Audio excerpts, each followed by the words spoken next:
जरूरी सूचना है आप सभी स्टूडेंट्स के लिए। स्टडी फॉर सिविल सर्विसेज का Android app Google play store में आ चुका है, उसको प्लीज तुरंत इंस्टॉल कर लीजिए। और अगर आप स्टडी फॉर सिविल सर्विसेज के सिर्फ ऐप से कोई भी कोर्स, कोई भी पीडीएफ परचेस करते हैं तो उसमें अप्लाई कूपन, अगर आप ज्ञान सर जो है आप उसमें अप्लाई करते हैं, ये कूपन कोड है, तो उसमें 20% फीस तुरंत माफ हो जाएगी। मतलब 20% डिस्काउंट तुरंत उसमें लग जाएगा। ज्ञान सर लिखना है, नॉर्मली ज्ञान सर स्मॉल लेटर में है सब कुछ, कोई स्पेस नहीं, कोई कॉलम नहीं, सिर्फ ज्ञान सर, GYANSIR। इस तरह से अगर कूपन कोड लगाते हैं आप ऐप में बाई करने से पहले, जो अप्लाई कूपन वाले में आता है, तो 20% का डिस्काउंट तुरंत मिलेगा। वीडियो देखिए। नमस्कार साथियों, स्वागत है आप सभी का स्टेट पीसीएस प्रिपरेशन और स्टडी फॉर सिविल सर्विसेज में। जैसा कि हमने पहले ही अंदाज़ा जताया था कि आरओ का जो पैटर्न है उसमें थोड़ा सा बदलाव हो सकता है एग्ज़ाम में, क्योंकि संख्या बहुत ज़्यादा हो गई है विद्यार्थियों की। इसलिए तो यहाँ पर आप देख सकते हैं, ये है आज का एक नोटिस, आज ही जारी हुआ है शाम को 30 सितंबर को। और इसमें जो है ये प्रॉपर बताया गया है कि अब एग्ज़ाम पैटर्न क्या होगा आरओ का। सबसे पहली चीज़ मैं आपको बता दूँ कि जो सिलेबस है, जो पाठ्यक्रम है, उसमें कोई बदलाव नहीं हुआ है। जैसा पहले था वैसा ही अब है। तो पाठ्यक्रम में कोई चेंज नहीं हुआ है। चेंज हुआ है केवल एग्ज़ाम का तरीका। ठीक, एग्ज़ाम का तरीका कैसे चेंज हुआ है कि पहले क्या होता था, पहले होता था आपका एक पेपर होगा स्टार्टिंग में। पहले होता था एक पेपर जीएस का 140 अंक का 2 घंटे, उसके बाद थोड़ा गैप मिलता था। फिर आपका होता था हिंदी का पेपर, ठीक है, 60 अंक का, और इसके लिए 1 घंटा मिलता था। तो इस तरीके से जो है व्यवस्था थी। लेकिन अब जो है इसको यहाँ पर बदल दिया गया है। बदलने का कारण ये है कि लोग बहुत है, तो अगर बीच में हम गैप देंगे तो फिर हम 2 मीटिंग में पेपर नहीं करवा सकते, सुबह शाम पेपर नहीं करवा सकते, फिर एक ही पेपर हो पाएगा। तो ऐसे में जो है अब इसमें थोड़ा सा बदलाव कर दिया गया है विद्यार्थियों को देखते हुए। यहाँ पर आप देख लो, बहुत ही बेसिक सा बदलाव है, कोई नई चीज़ नहीं है। देखो, जो पेपर का नाम है वो है सामान्य अध्ययन प्लस सामान्य हिंदी।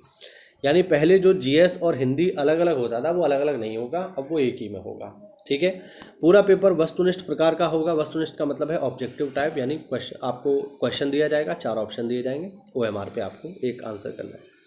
पेपर जो है एक ही होगा। पहले पेपर 2 होते थे, जीएस का अलग होता था, हिंदी का अलग होता था। अब ऐसा नहीं है। प्रश्नों की संख्या भी 200 हो गई है। 200 का मतलब ये नहीं है कि संख्या बढ़ा दी है, संख्या अभी भी उतनी है। पहले क्या होता था, 140 जीएस के होते थे, 60 हिंदी के होते थे, अलग अलग। अब 140 जीएस के अलग हैं, हिंदी के जो अलग अलग थे उनको एक कर दिया गया है। 140 प्लस 60 तो टोटल 200 ही हो जाते हैं। तो ये 200 ही है एक ही में। ठीक है, ठीक है। तो ये आपका जो है पहले जो अलग अलग हो रहा था जीएस का और हिंदी का, 140 और 60, क्वेश्चन 200 ही हैं, बट जो अलग अलग हो रहे थे अब उनको एक कर दिया गया है। ठीक, तो 200 क्वेश्चन का होगा। और समय जो है इसमें अभी भी 3 घंटे ही है। पहले 2 घंटे जीएस के लिए मिलते थे, 1 घंटा हिंदी के लिए मिलता था। अब जो है वो जो अलग अलग मिलते थे अब उनको एक ही कर दिया गया है। तो 3 घंटे में जो है आपका जो है पूरा का पूरा पेपर आपको करना होगा। जिस 3 घंटे में आपको 2 घंटे आपको जीएस के लिए, 1 घंटा हिंदी के लिए मिलेगा।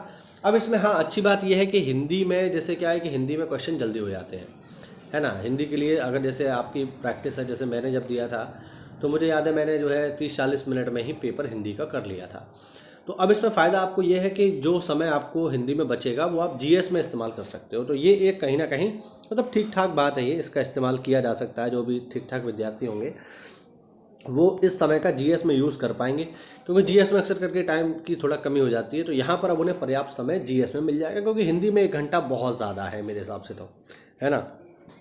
40-45 मिनट में आपका हिंदी कंप्लीट हो जाएगा, तो 15 मिनट आपको जीएस में एक्स्ट्रा मिल जाएंगे। तो वहाँ आप इसका फ़ायदा उठा सकते हो।